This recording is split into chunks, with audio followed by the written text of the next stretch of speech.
ইতিহাসের সবচেয়ে বড় জানাজা হতে যাচ্ছে। ইরানে যা ঘটছে শুনলে অবাক হবেন। ভাবুন তো, এমন একটি জানাজা যেখানে অংশ নিতে পারেন ৩.৫ কোটিরও বেশি মানুষ। শুধু তাই নয়, বিশ্বের ৯০টিরও বেশি দেশের প্রতিনিধি এবং প্রায় ১৪,০০০ সাংবাদিকও থাকতে পারেন সেখানে। প্রশ্ন হলো, এটি কি মানব ইতিহাসের সবচেয়ে বড় জানাজা হতে যাচ্ছে? চলুন পুরো ঘটনাটি শুরু থেকে জেনে নেওয়া যাক। ১৯৮৯ সাল, ইরানের ইসলামী বিপ্লবের নেতা আয়াতুল্লাহ রুহুল্লাহ খোমেনি মারা গেলে তার জানাজায় অংশ নিয়েছিলেন প্রায় ১,২,০০,০০০ মানুষ। সেই সময় এটি ছিল ইরানের মোট জনসংখ্যার প্রায় ১/৬। এত মানুষের ভিড় হয়েছিল যে পরিস্থিতি নিয়ন্ত্রণের বাইরে চলে যায়।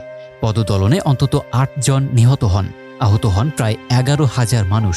এমনকি খোমেনির ছেলে আহমদ খোমেনিও আহত হয়েছিলেন। পরে জনসংখ্যার অনুপাতে এটিকে বিশ্বের সবচেয়ে বড় জানাজা হিসেবে গিনেস ওয়ার্ল্ড রেকর্ডসের স্বীকৃতি দেওয়া হয়। কিন্তু প্রায় ৪ দশক পর সেই রেকর্ড ভাঙার সম্ভাবনা তৈরি হয়েছে। কারণ ইরানের দীর্ঘদিনের সর্বোচ্চ নেতা আয়াতুল্লাহ আলী খামেনির মৃত্যুর পর শুরু হয়েছে নজিরবিহীন রাষ্ট্রীয় বিদায়ের আয়োজন। এখানে একটি বিষয় পরিষ্কার করে নেওয়া জরুরি। অনেকেই মনে করেন আলী খামেনি খোমেনির ছেলে ছিলেন। আসলে তা নয়। আলী খামেনি ছিলেন রুহুল্লাহ খোমেনির রাজনৈতিক ও আধ্যাত্মিক উত্তরসূরি। ১৯৮৯ সালে খোমেনির মৃত্যুর পর তিনি ইরানের সর্বোচ্চ নেতার দায়িত্ব গ্রহণ করেন এবং টানা ৩ দশকেরও বেশি সময় সেই দায়িত্ব পালন করেন। এবার তার শেষ বিদায়কে ঘিরে ইরান জুড়ে চলছে বিশাল প্রস্তুতি। ইরানি কর্তৃপক্ষের দাবি, শুধু তেহরানেই প্রায় ২ কোটি মানুষ অংশ নিতে পারেন, আর পুরো দেশের বিভিন্ন কর্মসূচি মিলিয়ে অংশগ্রহণকারীর সংখ্যা ৩.৫ কোটিতেও পৌঁছাতে পারে। এছাড়া বিশ্বের ৯০টিরও বেশি দেশের প্রতিনিধি এবং প্রায় ১৪,০০০ সাংবাদিকের উপস্থিতির সম্ভাবনার কথাও বলা হচ্ছে।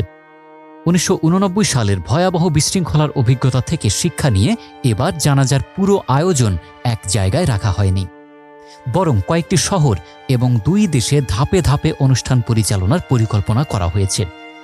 প্রথমে তেহরানে গণজানাজা ও শোকযাত্রা, এরপর ধর্মীয় নগরী কোম, পরে মরদেহ নেওয়া হবে ইরাকের নাজাফ ও কারবালায়, সবশেষে ইরানের মাশহাদে সম্পন্ন হবে দাফন।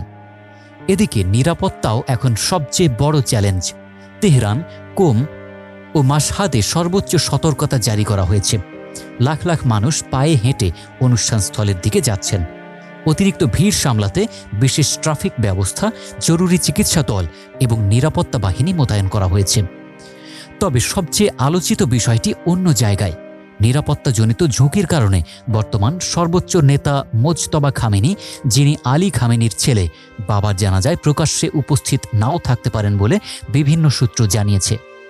অর্থাৎ ইতিহাসের সবচেয়ে বড় জানাজার সম্ভাব্য আয়োজনে উপস্থিত নাও থাকতে পারেন মৃত নেতার নিজের ছেলেই।